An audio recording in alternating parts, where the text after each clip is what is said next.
I am the Tofu Golem. Please enjoy the video. You start by opening the camera app and framing your subject. Night mode appears automatically in low light as a moon icon.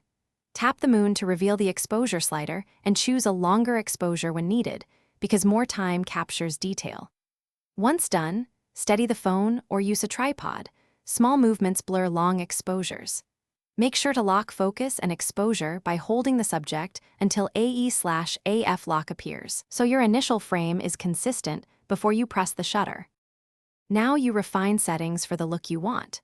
If you prefer more editing headroom, enable Pro RAW in settings. This keeps more detail and dynamic range.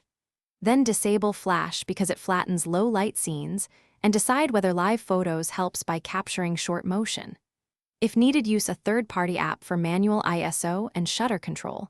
Manual focus or tap to focus ensures the subject stays sharp. Remember to reframe and meter by tapping to set exposure before the final. Finish by taking several variations, shorter and longer exposures, and try the timer or a Bluetooth remote to eliminate shutter shake.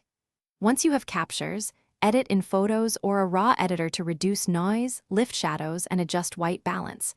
That's why you shot Pro RAW. If night mode doesn't engage, make sure the lens is clean and restart the camera app.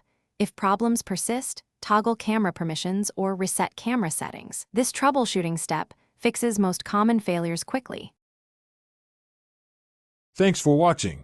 Consider subscribing if we helped you today.